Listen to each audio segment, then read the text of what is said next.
On this episode, Matt Angle is in the chair from Ohio State. Unbelievable, huh, Mike? Unreal, and I think you'll see it in this episode.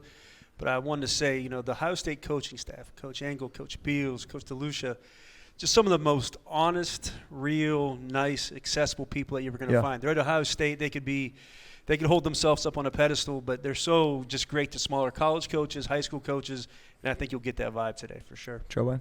Yeah, it was super dope. The first book I ever read in my life was Derek Jeter, The Life You Always Imagined, and Matt talks about the life he always imagined.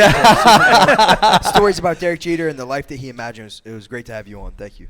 I mean, this is a great, very impactful episode. I mean, you get to see Deegan get a little starstruck. you get to hear me get a little bit emotional. You get to hear Corey, get a little bit crazy, and then you get to see Matt, the super level-headed, competitor, the ultimate competitor right here. So this was a good one for sure. Yeah, for me, having this long-term relationship with Matt, understanding his grind and what he's put in and watching his career, I couldn't be more excited to bring this episode. Let's roll the show.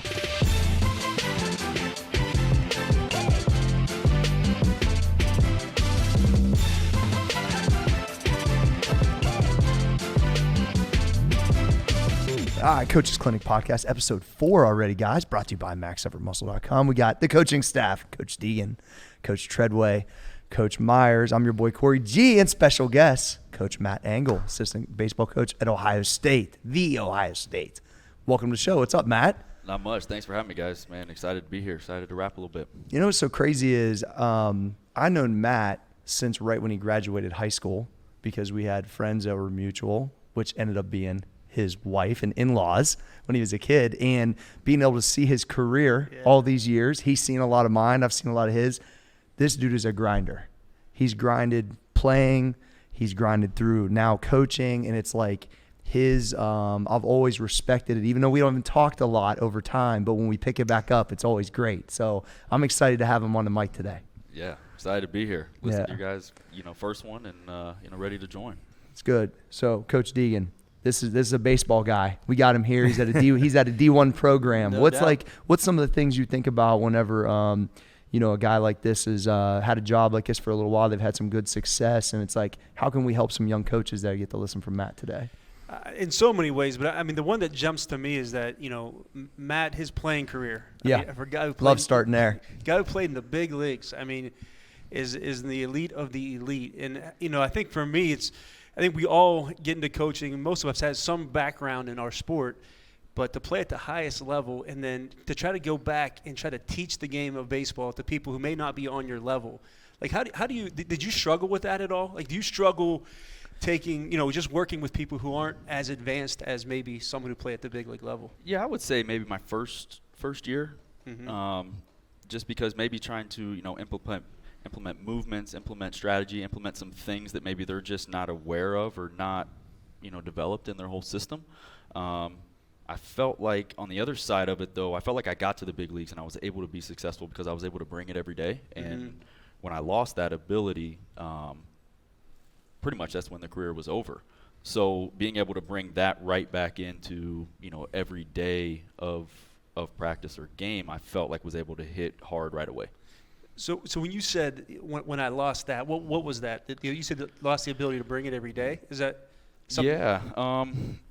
Some of it was some injury stuff. Some of it was some mental stuff. Some of it was maybe being ready to, start the next phase of life and, have kids. And I had kind of got a taste of coaching the year before as a student coach at Ohio State, right as I was getting my degree. So I got the taste of the coaching side and feeling like I was being pulled that direction and on an internal.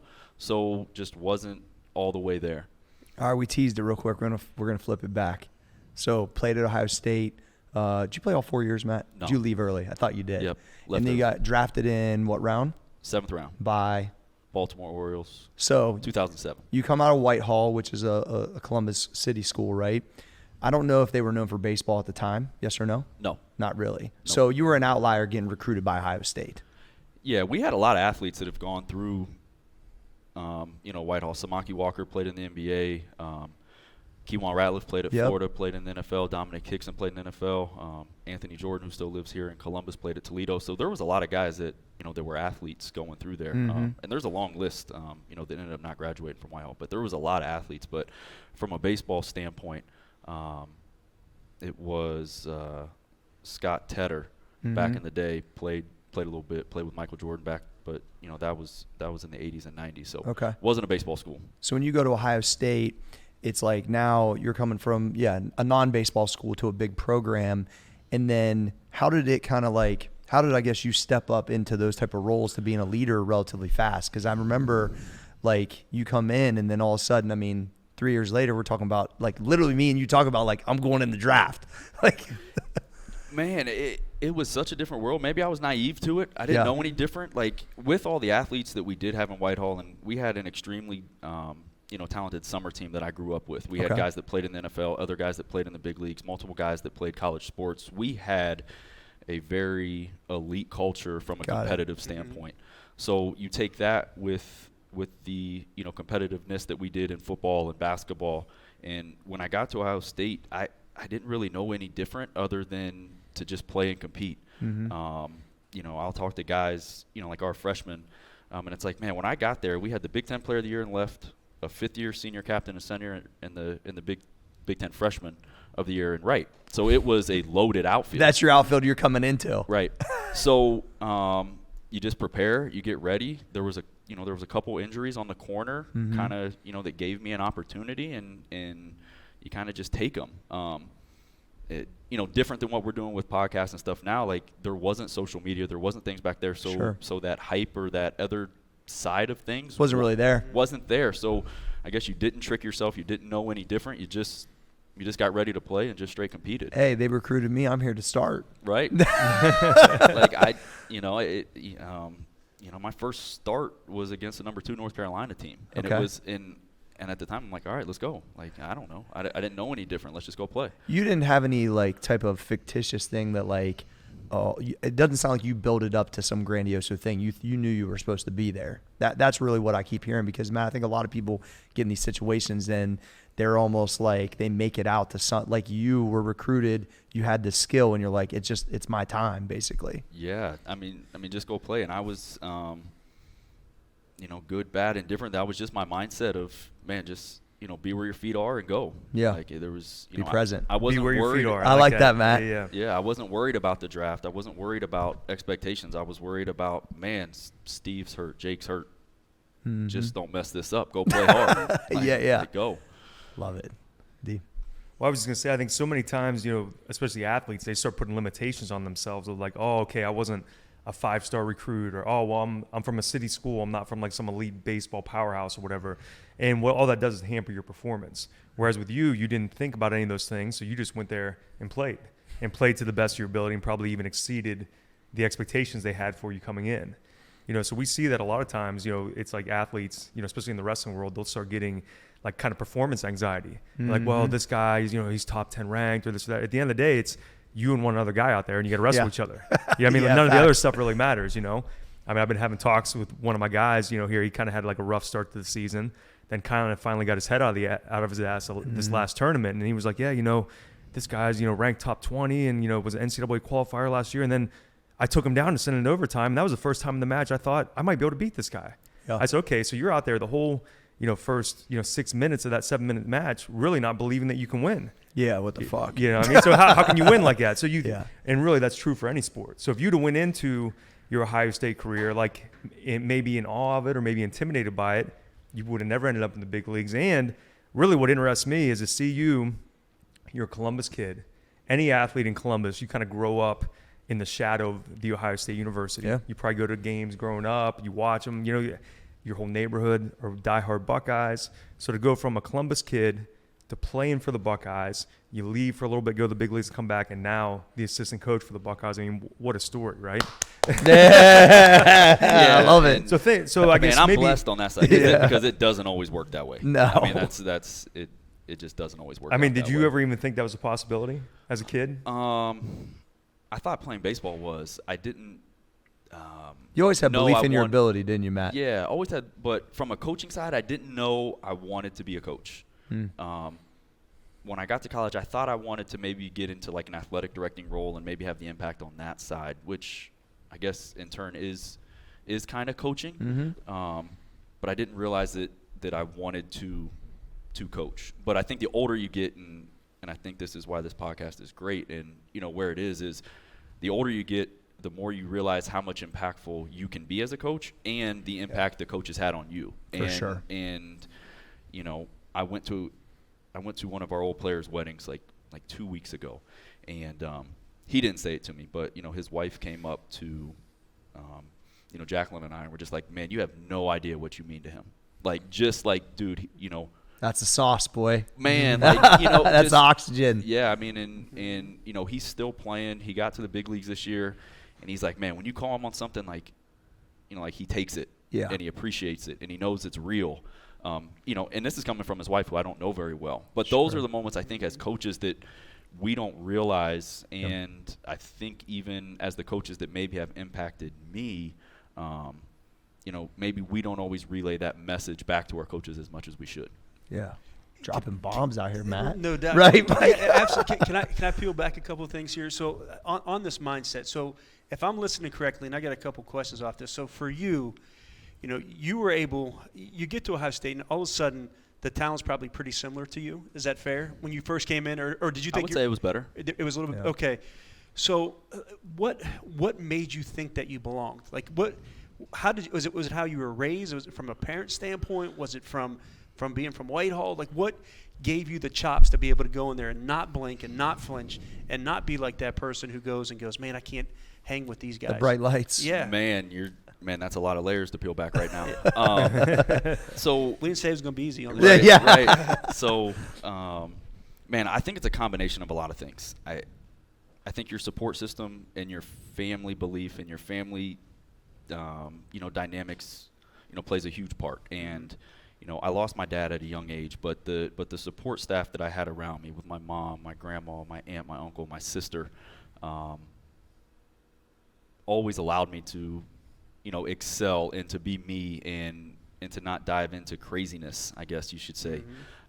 So I would say that's the foundation. And then you add the coaches, throughout the way that, always believe and always challenge and always put you in different scenarios, to compete against the best of your team or, wherever.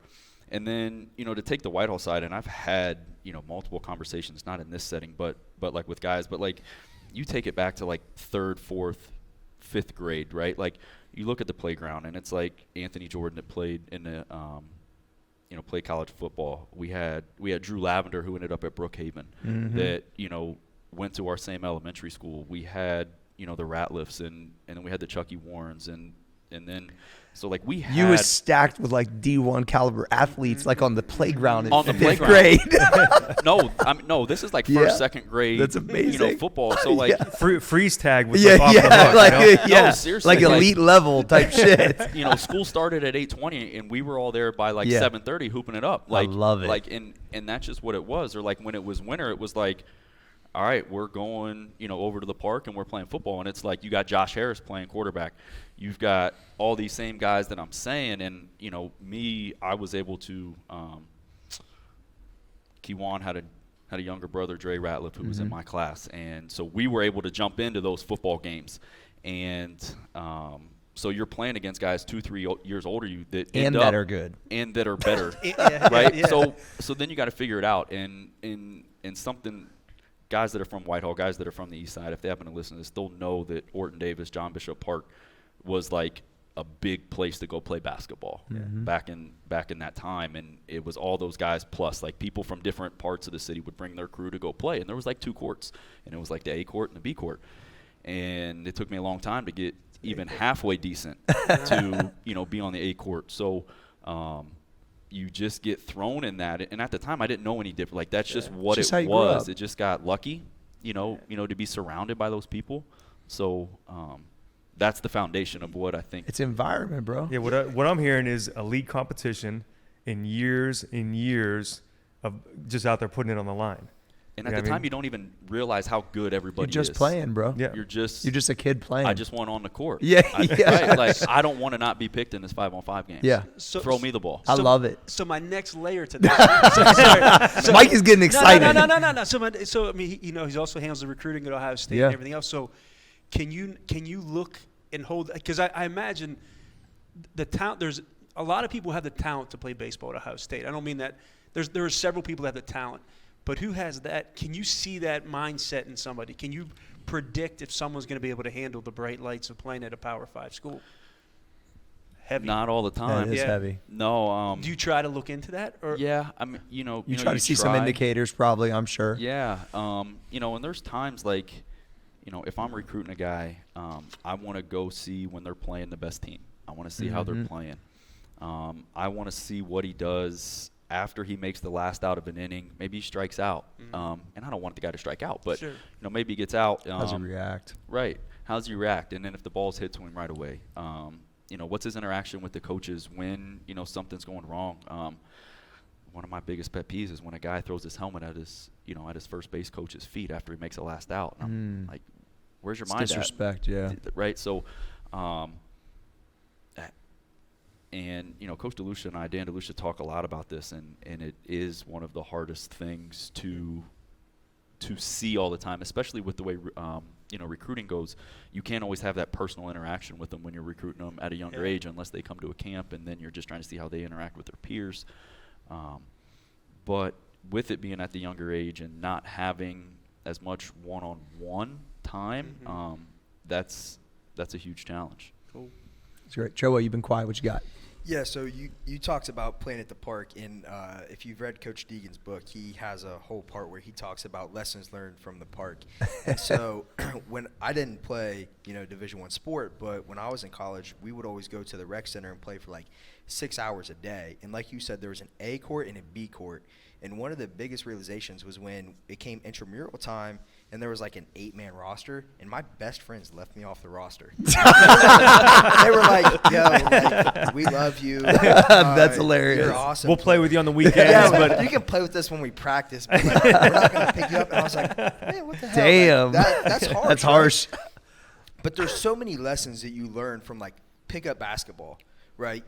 You go from the B court to the A court. You have to grind and like really understand where you're at. So what do you think was the biggest thing that you learned from like playing at the park, playing pickup basketball, grinding to get from the B court to the A court? Because like you said, once you get on that A court and you win, you don't want to lose. You don't want to not make the team, and then you don't want to lose and get kicked off. Man, the first thing was like, if you were intimidated or scared, don't even try. Yep. Like, it's not worth it. Like, it's you're not gonna you're not gonna go. And so first, like, being willing to compete. And the other side was I felt like I was vulnerable enough I was willing to lose. And not that I wanted to lose, but if I'm gonna play there, I might get embarrassed, but I'd rather get embarrassed and grow on court A than win on court B. Mm-hmm. Yeah, that's really good. And one of the things that Coach said in his book was when you're playing there, to know your role and know what you're good at and excel at your role. And I think when you relate that back to your time at Ohio State, when you first got your start against North Carolina, you were kind of rooted because you knew what your role was. You knew you didn't have to come out and be the superstar from day one. You knew exactly where you needed to be and kind of go to where you think that takes you, like knowing your role when you stepped on the field at Ohio State. Yeah, no doubt. I mean, in that game I bunted. Like I got a bunt hit, and it was like value. Right. Yep. Like, right. I'm hitting, I don't remember, 5 or 6, and it was, the guy was throwing 97 miles an hour. I hadn't seen 97 miles an hour at that point in my life. Like, I just hadn't seen it, and, he ended up being a first. I'm like, well, I saw what he did. I'm going to bunt here because I don't know. And you're a speed guy, right, Matt? Yeah. So that's your thing. Not anymore. Yeah, not anymore. I'm still sure you're pretty fast. But no, but it was, kind of to what you're saying. It was like, what's your strength? Speed, moving the ball. This guy's throwing hard. Go ahead and bunt. Like, and I think that. Is that a you call or is that a coach call? On that particular. Was me call. So that's what I wanted, because that takes some balls right there. No, it takes a ton of balls. That's why I brought it up, because that's what it was sounding like as you're telling the story, because you're like, I know I haven't seen 97. I know I can lay this down. I'm going to show these guys I can get on. That's the value for me in this moment. Yep. And then you did it. So then the confidence on the coaches, they go, oh, okay. Matt's a game. That, to me, that's like some gamer shit, bro, especially as a young guy. Yeah, and I think it goes back to, like, when you get on the A court, and what do I have to do? I don't know. I got to play defense and not turn the ball over. maybe get a loose ball and Yeah. put it in. So it's like, how do I survive? How do I stay? Because I don't want to go back to that one. And it was, I don't think I put a lot of thought into it at the time. It was kind of more instinctual of course, this is uncomfortable, but how do I make it comfortable for me? Yeah. and this is what I do. You're right. I fucking love it. And how you provide value, so the next time that team gets up, they're like looking for you to pick you up to be on the court because they know that they can provide, that you can provide something to them that they can't get somewhere else. I just know if I see one of my young guys do that, I just know, okay. That's like something. That's like a tally, right? Right, Mike? I mean, that's it's awareness, right? It's, Yeah. I think it's awareness, and keep going on that analogy. I think you start off by just trying to get on the floor by rebounding, defending something, right? And then over the years, as you get a little bit better, you get your skill set up, and then you can develop and get some shots on that A court. Same thing here, right? You bunted here, but there's going to be a time later on where you're going to hit some doubles, triples, and home runs. But for now, it's 97. I haven't seen it. I got to try to add some value.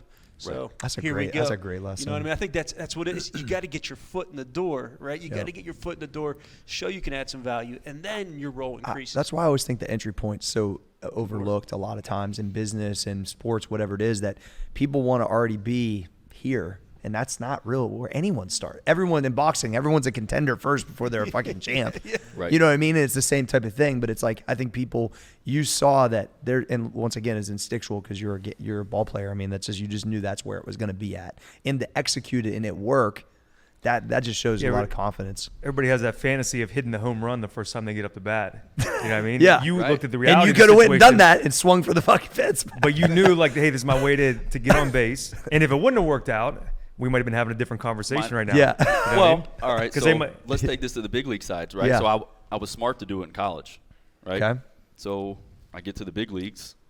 I start 0 for 12, and then you're like, hey, dummy, go ahead and lay down a bunt. So my first big league hit was a bunt. And I'm like, that's where, maybe that's when the bright lights caught up to me a little bit, like just from, long term. Now, it took you 12 at-bats to think, well, okay, like go back to your strength. Yeah. So whereas if internally I was able to do the same thing from a college standpoint, Yep. where I was able to slow it down and do it, maybe instead of starting 0 for 12, it gives you more confidence to start 1 for 1 or 1 for 2 or somewhere in that thing that maybe we're having a different conversation about, just in how all those decisions and how your mind, can speed up. I on was you in glued different to the places. TV for your first at bat. I saw it. I mean, Yeah, well. we was dialed in. I was excited after he got drafted and he worked his way up and I knew it just happened to be televised and I was glued to it, man. I was pumped to see him out there. Talk about when you hear your name though, Matt. Like back to being drafted. Because everybody that listens to this, all of us, no matter, everybody wants that to happen to them. It's just a fact, right? But it actually happened to you. Yeah, and it's like you and I talked about this briefly last week, and it was a very calm moment. Like it wasn't, maybe as rah-rah as it should, but I felt like I had put in the work, and I felt like it was there and coming, and it was like, all right, let's go. Like it was. What made you want to leave as a junior? Was it because of the draft chirps? Obviously. Yeah, and I think there's a point where you're ready Yeah, for the yeah, next I step, got both physically and mentally. I had played well I had played well all 3 years, but I had played well my sophomore and junior year, and then I went to the Cape and played well, and I just felt like I was ready to take the next step. Going back at that point, I didn't have to grow on the mental or some of the physical things. I think it needed, better reps, better competition. You need like the next level. daily. It was time for the next level competition. Yeah, it was just ready, and that's we had just won a championship, and it just felt like it was the right time. That's cool.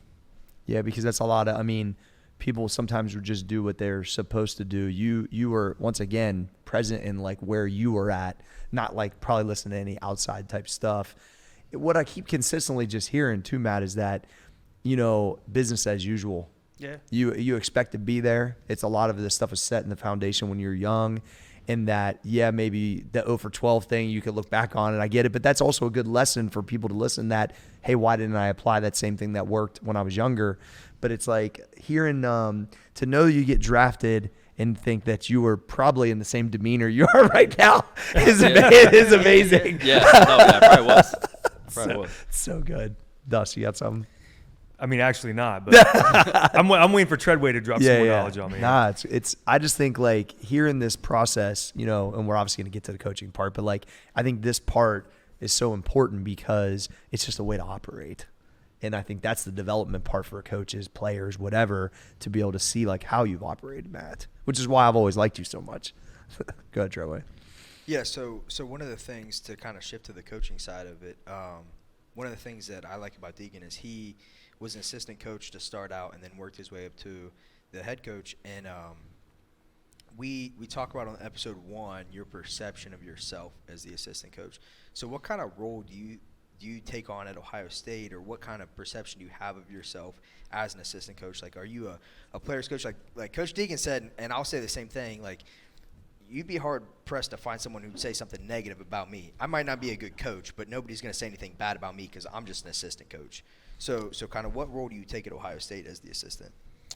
Yeah, I would say very similar to kind of this. I'm a pretty calm coach, pretty direct. I would say our guys know where they stand with me, from, straightforward, this is what you need to do to get better. This is the attack, how we're going to go about it.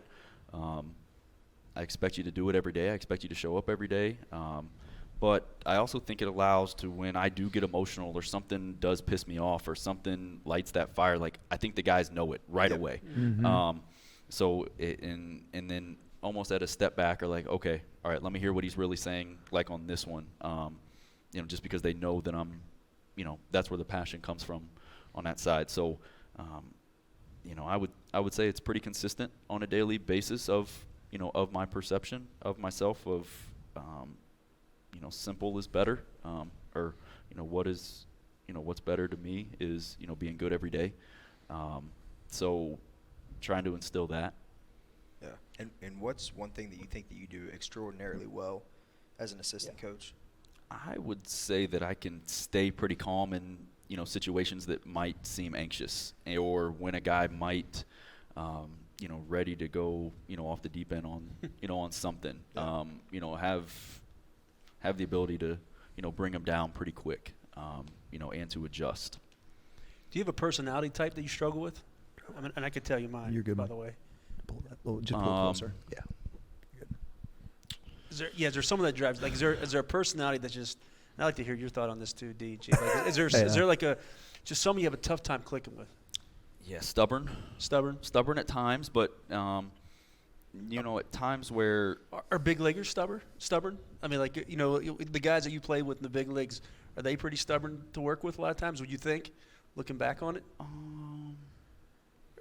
I think by that point their stubbornness came from because they knew who they were at that point and they knew what made them successful. So they had already gone through a lot of grind of it. So they had already kind of worked through all the other issues. They've earned the right to be stubborn in some ways. Yeah, is that fair to say? Yeah, and stubborn I don't mean stubborn as in you're not going to listen.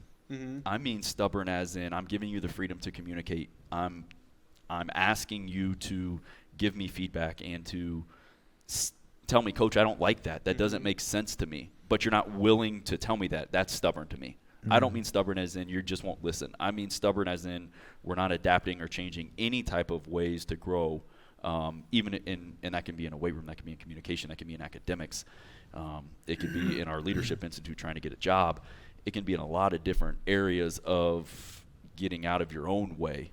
Mm-hmm. I really enjoy that perspective. Yeah, so it's not just he's not listening to me. It's more we're not communicating. I'm not getting anything from you, right? Like you're not giving me nothing. Nothing, right? Yep. How about you, D? Is there a personality type that drives you just?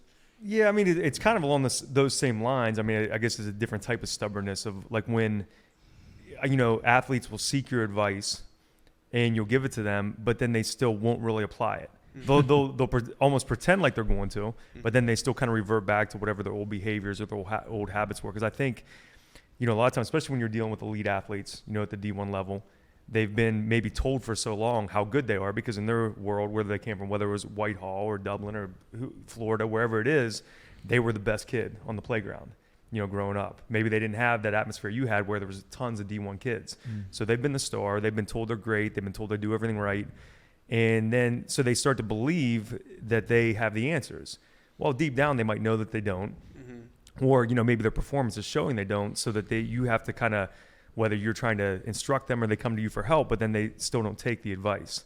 So that's something that really bugs me, and I guess it's probably another type of stubbornness. So Good. I have a really hard time with inconsistent nature of people, and so I think because I'm half crazy and I know how I got here. 3/4. Yeah, for sure. Definitely 3/4. That in my coaching environment, they're not like obligated to go to school and do, right? So it's like, it's different than you guys that are in the college game. So it's like, or high school. So it's like our guys are choosing to be here. So if you're choosing to be here and you want to be coached by me, I expect you to fucking be here. Like, especially when you do it at 4 a.m. What's your excuse? So like, I know it's aggressive. I know it's like kind of on that crazy, but that's also what I'm building is that average people give you average results. I ain't looking for fucking mediocre. I'm looking for next level shit. That's the mentality. I could barely walk in here the other day because I was banged up. Barely walk in here and 6 guys don't show up that are healthy. I don't even know how that doesn't even that doesn't even process to me. Right. So I have a really hard time, especially if somebody has some type of gift and that is inconsistent. And that could be because they don't believe in themselves. Maybe they haven't had success. I mean, I'm trying to show them the way, but it's like, if you can't then commit to it for a period of time, I have a hard time continuing. So like that's why I think I would struggle a little bit probably in the different environment, because of my nature is like so extreme probably. But yeah, I'm not saying I make a lot of sense. I'm just saying that's what makes sense to me. To piggyback off of that, the day that he's talking about that he showed up where 6 people didn't show up, he woke up at 3 a.m, couldn't walk and lunge 800 meters. Before I got here. Before he got here. But I'm also trying to set a standard of what the expectation is. So like, and that's what you should do as a coach, which is why I'm sure a lot of the young dudes still mess with you too, because you can still get out there and move it. Same with Dustin on the conditioning. It's like when you're doing those type of things, like I think there's a respect that comes from it. But then like, I think the lack of awareness of an adult to come to me and give me some bullshit as an excuse at this level of my career. Shit, I'll tell dudes like, this is a grown man thing we're talking about, and that's some little kid shit. So I try to go real direct on that, but once again, my environment's different. See, but man, at that point though, and I feel like I have grown in this aspect as a coach in the last couple of years. Like when I do see the stubbornness now, or when, and just using that term just based on how we described it earlier, most of the time there's a reason for it, and I'm not dealing with adults yet. They, like they are adults, but on paper. Right. So I feel like we've done a really good job of, getting those guys in. It might be a one-on-one conversation. It might be, I might have to be vulnerable in a way of letting my guard down and maybe give an example of, where I've been in that situation, where I need to be vulnerable, and trying to figure out where it's coming from. Sure. Because it's, you can't just say, hey man, you're not coming back anymore at the 4 a.m. I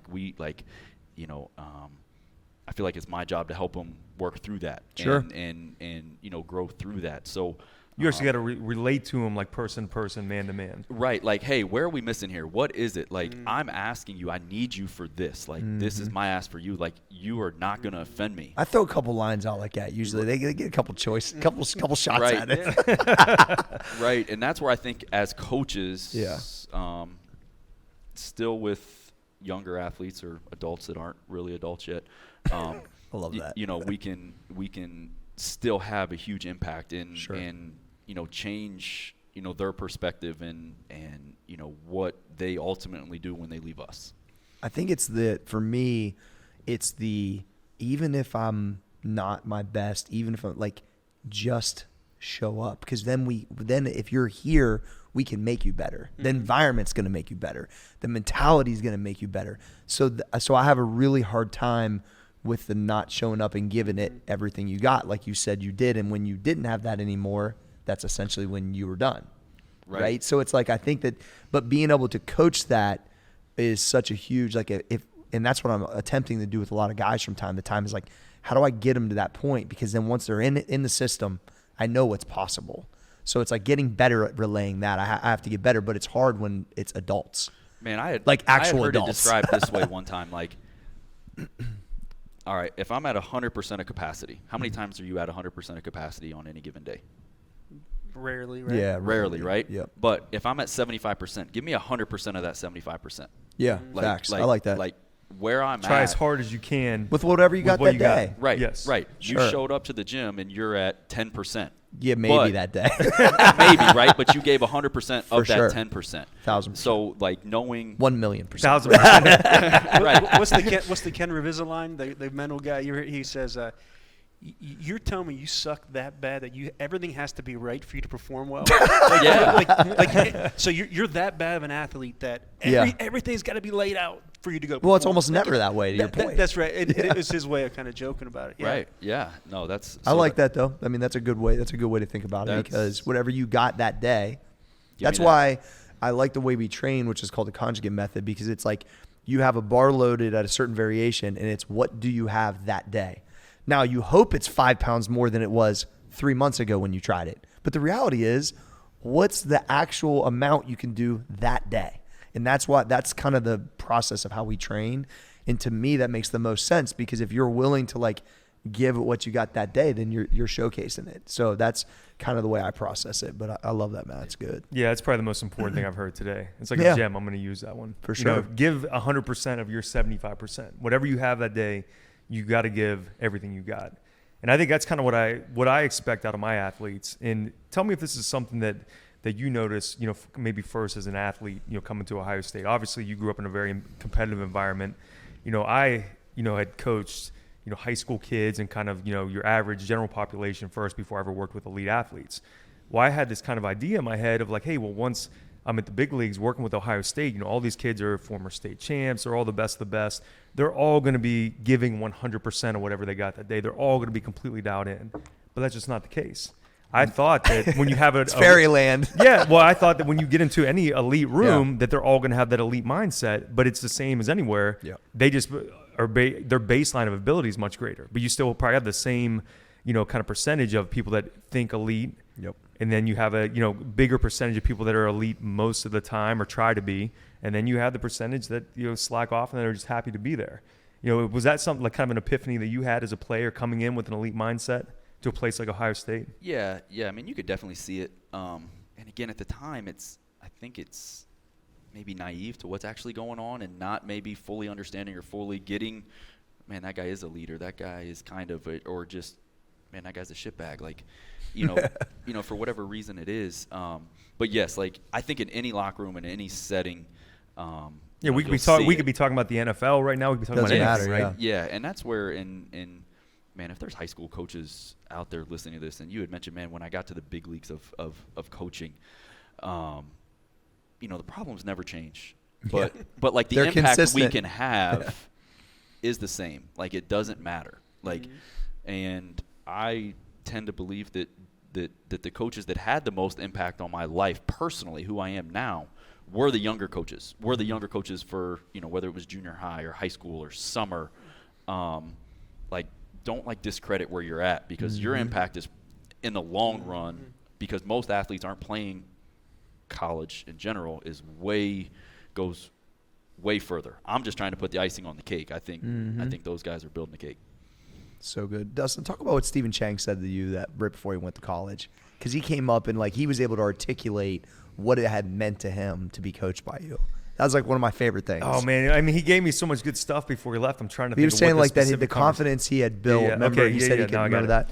Yeah, so this was you know, one of my high school wrestlers. I started working with him when he was maybe in 10th grade. Came to, you know, very average athlete, average wrestler, and I would say very below average from a physical standpoint. He was weak, you know, but he came in, he put in the work. I really liked the kid. I really vibed with his personality and everything. And within like that one off season, he made as much or more gains I'd ever seen a high school kid make in one off season. He went from like struggling with doing, you know, just body weight pull-ups to by the time that next wrestling season started, he's doing, you know, weighted pull-ups with, you know, 75 pounds around his waist for reps. I mean, he made an amazing transformation. He deadlifted like close to 500 pounds by the time he left. Yeah, 455 pounds. And I think when he started, he probably couldn't even deadlift 200. Yeah. I mean, he was weak, and then he left very strong. And so he was getting ready, you know, to go away to OU. And, you know, probably having those type of conversations that any kid has, you know, with their parents before they leave. He ended up doing well in wrestling, but he wasn't, you know, an elite level wrestler. But now he's just moving on to the next phase, which is college. And, obviously you have, your fears and doubts. You're leaving home for the first time. His ultimate plan is to go to medical school. And, of course, his mom's talking to him like, oh, do you think this goal is too big, this and that? And he told her, he said, Mom, these other kids that will be going to school, that will be trying to get into med school in a few years, they haven't worked out at old school gym. They haven't trained with Coach Myers. He said, I'm strong, and the things that I've done in the gym, let me know I can do anything. So it's like, even though you would think weightlifting and trying to get into med school are not related, it's more about the discipline, the habits, and the self-belief. I almost feel emotional talking about it, right? I remember it was because that kid had come such a far distance. Yeah, and so now to hear a kid tell me that he believes with every ounce of his being that he's going to be a doctor someday because of the work we put in here in the gym, I mean, what bigger impact can I have than that? So he may not be wrestling at Ohio State, and so it's irrelevant, but he's going to be a surgeon or whatever someday because of what we did in here in the gym. Man, that's part about those younger coaches. Right. That's kind of my point. That's why I brought it up. Awesome. That's why we do it. It is. Everyone, has had different people that have impacted them to get them in this way, but that's why we do it. Sorry, I think an important thing then for any young coaches that are listening, just remember some of those kids that you have your hands on right now, they're still going to kind of follow along because of social media. They're able to, so Stephen Chang, the same kid, when he left in September, whatever, I didn't think about him for a couple months. He's gone. He's out of sight. I'm working with my next kids. He sends me a picture one day, and it's of his laptop down at school, and he has a quote that I had put on Instagram a day or two before, something motivational I put out. He had written on a sticky note, and it's sitting there on his laptop. So that kind of let me know, hey, he's still watching. So you can still impact these kids even when they're not in your room, when they're not, in the dugout with you or whatever, they're still paying attention. Well, he's chirping at me about daily fires and different mindset stuff, which is what coaches are starting to see from old players coming back listening to the podcast. That's why things like this are just a continuing of it. You know what I mean? Which is cool. So thanks for sharing that, D. Yeah, man. That's awesome. I was wondering if you're going to get through without crying. Yeah, dude, I feel like I need to reset for a couple seconds. You guys go on without me. Matt, so talk about this. You're in the big leagues. You're around all these high-level performers, obviously. Was it a letdown, or was it – I always think, when I get to certain levels, sometimes I go, really? Don't meet your hero type thing? That and also, I know the work I'm willing to put in. I see what these guys are putting in. Did it make you realize, I'm supposed to be here. I can ride with this? Did you build it up more or less in your mind? I guess what was your perception of, I'm on – it's at bat one. I've been at practice. I'm getting a bigger game check now from the minors. Amazing. Right. Because everyone knows the minors is a grind, right? So then you're on the real bench now. What was the real kind of vibe of what your overall thought was?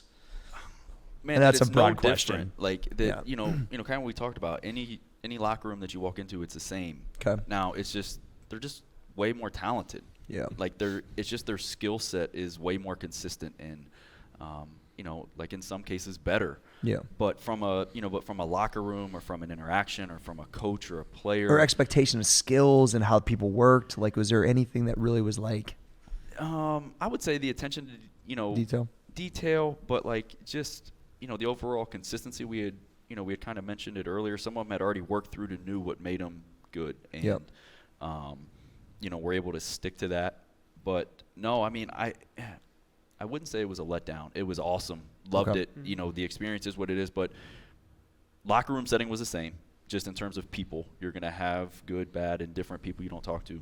But for me, I was just in awe of, all right, I was consistent, but how even the talent level, how good it is. There you go. That's what I'm looking for. How good J.J. Hardy was at shortstop. Yeah. And people would look at J.J. and he was a little unorthodox and he wasn't very fast. Mm-hmm. And he was a big league shortstop, and it was this guy's freaking good. Yeah. This guy can really. When everybody's that good, it's wild, isn't it? Yeah.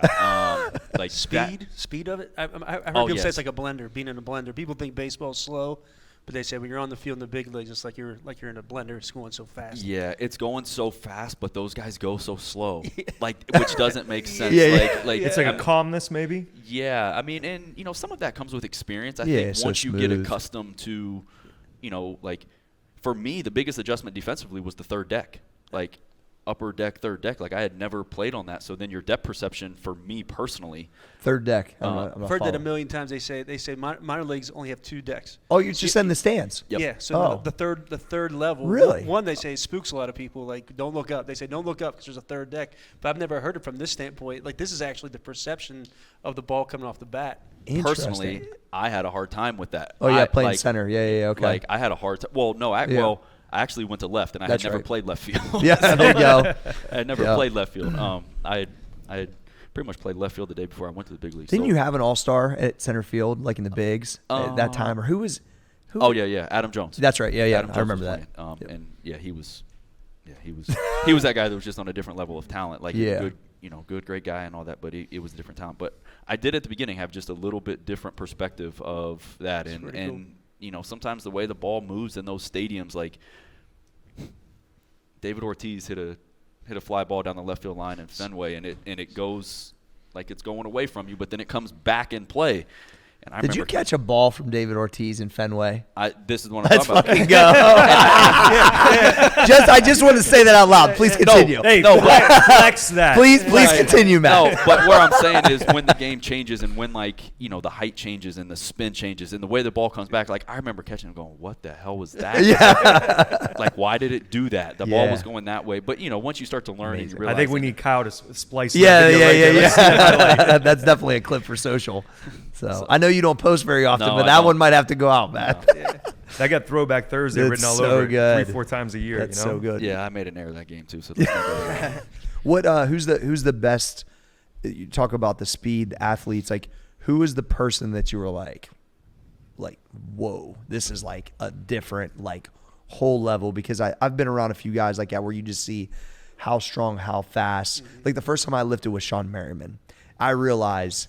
One, he's faster than me, way stronger, 260. Like the way I was I was in the wrong line when the genetics was being given out. Like he was the one that really made me realize this is an NFL ball player, at a level that's at the top. And I realized how different it was. Now you're on the field with these guys, it's different, but was there somebody that you were like, shit? At the time, it was Mike Stanton. Now it's Giancarlo Stanton. So okay. And he had, and we were in Low A, in Greensboro where they were playing, and he hit a ball oppo out of the stadium. It almost looked like it was like the tin cup. It just down. And it was what is that? And then and he's a big dude too, right? Yeah. So then we were teammates with the Marlins in spring training. He's probably 6'7", 250. Yeah. It was a different level. With hand-eye, that's a whole nother level. Yeah, I mean, and so, he was one. Man, there was a lot of different guys that you faced that, are now the all-stars, and the guys that are now still playing, they were just they were, they had something, they had something unique about them. Mm-hmm. Derek Jeter was the one with the aura, though. Yeah. He's like MJ, you're seeing MJ out there. What was that aura like? I'm sorry. What was that like? Can you explain that a little bit? Yeah. So, and I've actually heard multiple stories of literally the same story I'm going to tell that, it's just how he was. Genuine, good person, at least came across, cared. And so we're in spring training. Somebody hits a double. I go to pinch run at second base. And, before they announce my name, it's like, hey, Matt, how you doing? And I'm like, what? Excuse me, Derek Jeter. What's good? So then I get called up to the big leagues later and got to play against him again. And it was the same thing. It was a genuine, hey. What up? You're here, bro. Good for you. J.B. Shuck, who played with me at Ohio State, had the same story.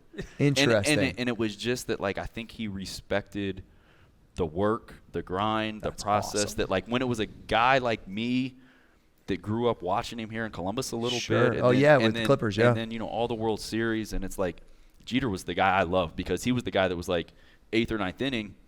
That's who you want up. And it was he always had this calmness on him. And, that's awesome. But then for him to almost feel like he respected it enough in the game to then do it to young guys, that's game changing. That's amazing. We're on a coaching clinic here, and I'm on a fanboy level. Yeah. That's all right, Coach. No. But to take it back to coaching, though, when I hear that story, It reminds me of the story that D told about, trying to get your guy hyped in the weight room one day, and he's like, "Nah, I ain't barking." but I think sometimes as coach, we're like, "Nah, like don't talk to that guy. You're a competitor. Like you're trying to kill him today." Yeah. And here's maybe the best shortstop of all time. We could argue the metrics, but I'm saying it. And he's loving up the competition. Yeah, but maybe it was strategic. Maybe Jeter does that. But that's what I'm saying. But sometimes, though, I think we label people sometimes like, oh, that kid's soft because he's not a killer or he's not barking in the weight room or whatever. Yeah. And I think that's like your evolution of a coach sometimes that – I mean, Derek Jeter was the ultimate winner, and that was a whole different vibe than a lot of. Right. He didn't spit at your shoes or say, "Hey, rookie, get off my base. I'm playing." He don't even have to act like you're on second base. Yeah, that's. He didn't have to do anything. But do you get what I'm saying as a coach? And he uses your first name. Yeah. Right, like out of respect, and uses your first name. Yeah. That's interesting. Yeah. I fuck with that though. Damn. So was you like kind of caught off guard, Matt? Obviously. Kinda. Yeah. That's what I'm saying, though. I think maybe it's strategic. He's doing that it's to good take you out of your game because in your head you're thinking, all right, I'm playing against Jeter. I got to be focused. He comes up and like what up, Matt? pat you on the ass like, hey, what's up, Matt? And then like you're probably thinking about that the whole game. Like, man, Jeter knew my name. Next thing you know what I mean? You're watching the ball fly over your head. I don't know. That's if that was his strategy, it was amazing. Yeah. But the young guy. Like showing love like that, though, I think that's just a respect that's really interesting and great. Thanks for sharing that story. That's cool. Wow, I never knew that was coming. That's awesome. Trevoy, what are you thinking? Yeah, so I know you're thinking something. When you're at Ohio State, right? You're playing. You won a championship. You said that you were playing really well your last 3 years, and then you embark on this grind where you're in the minor leagues. And I never played minor league baseball, obviously, but I've heard that it's just a grind, and then you finally make it to the top. But what kept you going those days where I'm sure there are days you wanted to quit when you're in the minor leagues, but what kept you going because you knew that eventually you were going to make it there? How many years were you in the minors, too, before you got called up? I got called up in 11, so my first season was 7. Okay. 2007 was a short season. Yep. But then I never got back, and then my last year was 15, so I had 9 years in the minors. Mm-hmm. And what kept you going that whole time? What was driving you? The game. The competition. I didn't know any different. I love the game. I love the clubhouse, and I don't remember many minor league games or big league games, but I remember a lot of interactions of relationships. So I would just say the game itself. Just love to play. Yeah. Simply. And how did your mindset change from you were on top of the world? To say at Ohio State, and then you go to the minor leagues where, guys are a dime a dozen. So what's your mental shift going from an all-star to just a guy? It wasn't. I didn't. It was just go play. I love it. Yeah. Fucking really killer, Matt. Just a fucking killer out here. I love it. And so one of my friends is still one of my closest friends.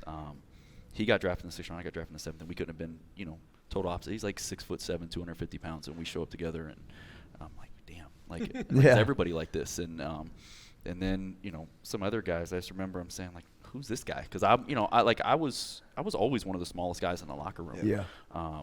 So it was, I don't know, I guess it wasn't overwhelming from that side. It was just go do what you do. That's awesome because I'm sure you've seen a lot of guys who are really good in college and then go to the minor leagues, and that grind just wears them down, and then they end up never living up to their potential. Yeah, and I would say that's not just the minor leagues. I genuinely think that's everything. Yeah. You see it from the the smart guy in high school that doesn't graduate or end up anywhere, or that's all the personality. That's probably why we're all sitting here and all from different backgrounds and all, it's all in your mindset.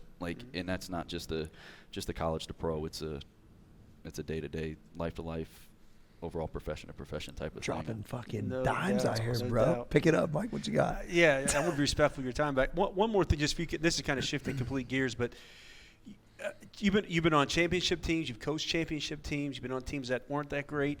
So what do you think? Can you bottle up or maybe just give us a little synopsis of what you think makes a great team? If you were going to try to form a great team, what are those locker rooms like? What are the interactions like? Can you try to put in what makes special or what makes elite? I would say consistency. Hey. Selflessness. Like guys that are just in on, what it is to, win and not on the self, attributes. And, Coach Beal says it a lot. It's like, man, if, the more you buy into the team, the better you'll be. Mm-hmm. Like when you take that pressure off of yourself. Something about that, isn't there? There's something about that that's real. And it's hard. It's really hard. It is, we, I was having a, talk with another sport coach yesterday about, something they're going through, kind of an individual type of situation. And it's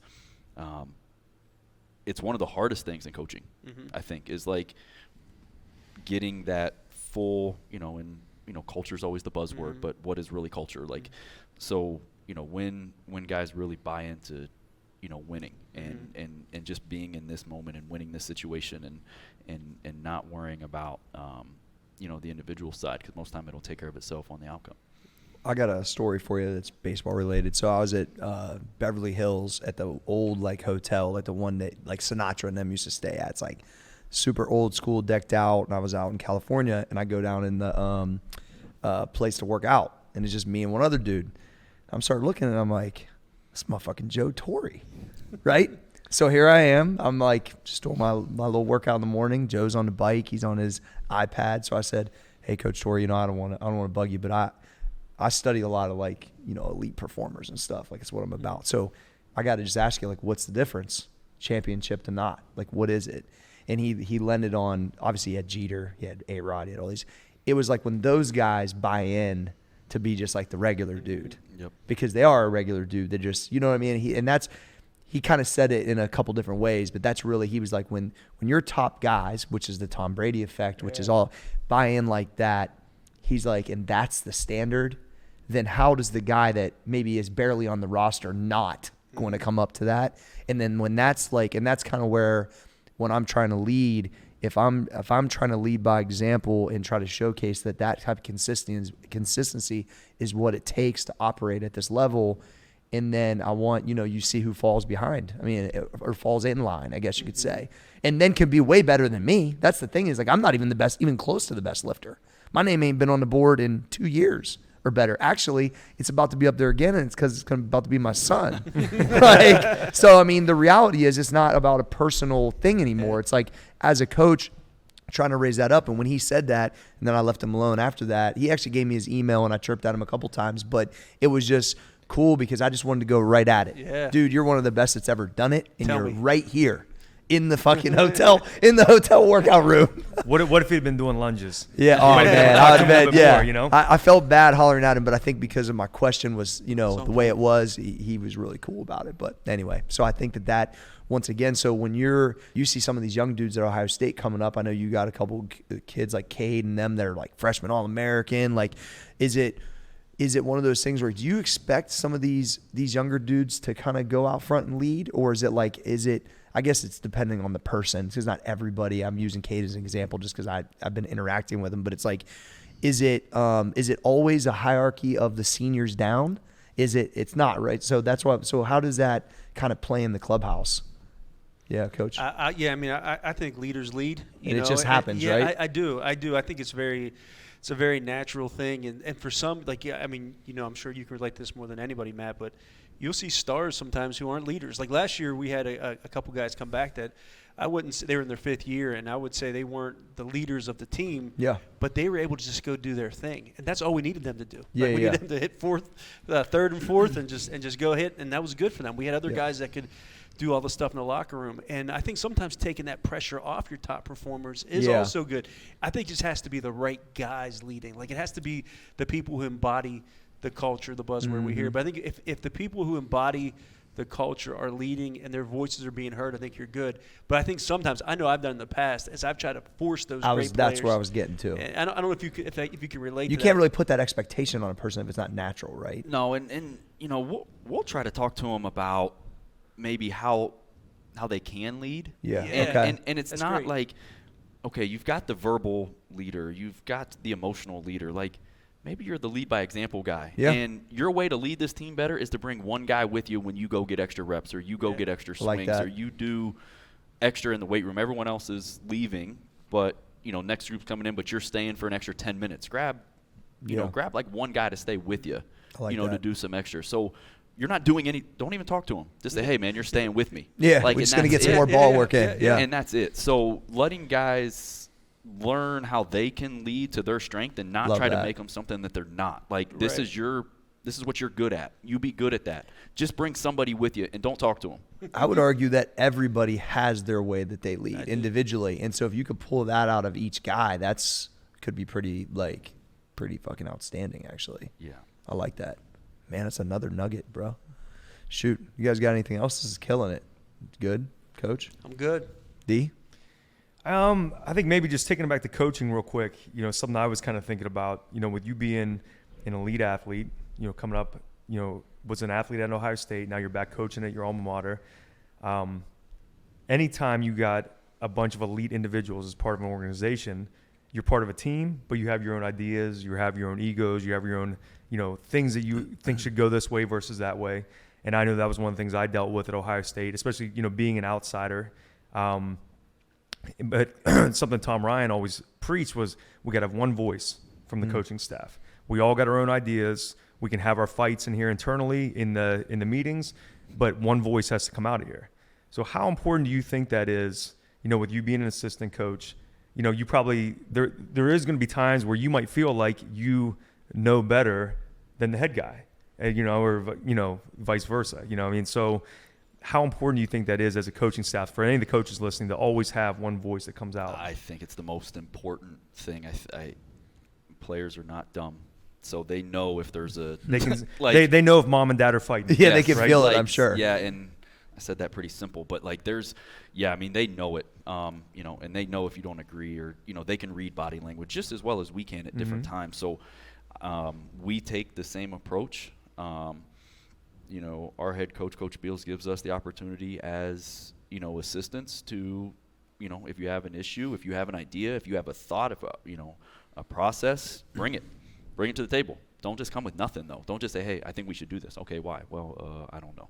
Like that. So that's not how, and as you said, there's times, there's, the disagreements, on, both sides, but I think that's what I actually think that's what makes a good coaching staff environment. Like if we're in here and we go at it and we can flip the switch and challenge each other, and then move on, we're in a good spot. Because if we're trying to challenge our players to be better and to grow and to be uncomfortable and to learn, but yet it's always just Mary in this little circle and we're never challenging each other from a different idea or a different perspective, what are we doing?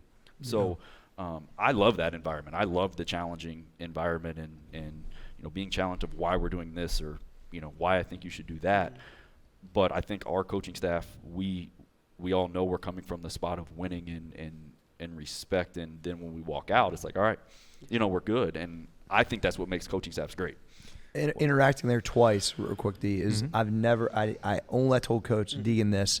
I came back and it felt like I was at max effort. And the way I process that is that you could tell every coach felt that way, that they're there all for a singular. You guys all have your strengths. Even Coach Beal, he just comes through and he just is open to talk to. He's like sitting in when we're talking about the band stuff. Like just seeing that environment, I know why you're drawn to continue to work there and want to win. Like it's one of those things, like your culture from your coaching staff. The two times I interacted, I was super impressed by it, Matt, and drawn to help in any way, which is I've been chirping and, the guys are going back and forth, and I wanted to get you out here. And I was like, these guys get it. They get it, and you can feel it, and you can't fake that. So like you said, mom and dad are fighting. People can feel it. You can feel that, I think, if you're just a real one and you're around a group. I was really impressed with that, to be honest. So awesome. Go ahead, D. Sorry, I cut you off. No, I mean, you kind of expanded on the same. Is that what you were going for? Basically, yeah. So, I mean, I think just to kind of sum it up then, any coaches that are listening, if you're a high school coach, a club coach, you can be a junior high baseball coach, whatever, probably one of the most effective things you can do to make your coaching staff more cohesive and more effective is kind of implement that one voice role. And I know it can be a little bit harder, like let's say at the high school level, because you might have, maybe one of your assistants, like they might not be a teacher at the school. Maybe they're coming in after work, so they're really just showing up for practice or whatever. But you might have to look at it and say, hey, maybe we need to have a coaching staff meeting once a week so we can kind of flesh those ideas out. So that way, when we're in the practice room, this coach isn't contradicting that coach, or this guy kind of rolling his eyes, say, well, Coach so-and-so said we're going to do this. I think we should do that, but whatever. Kind of get everyone on the same page, because then your athletes are going to respond a lot better when they're not feeling like they're pulled in different directions. Yeah, awesome. Great. Man, what an episode. Matt, it was great having you here, dude. Yeah, guys, thanks for having me. Yeah, hey, make sure you guys share with all your friends. Once again, it's the coaching staff. I'm your boy, Corey G. That's Coach Mike Deegan, Coach Tyler Treadway, Coach Dustin Myers, and special guest, Coach Matt Engel. We are out.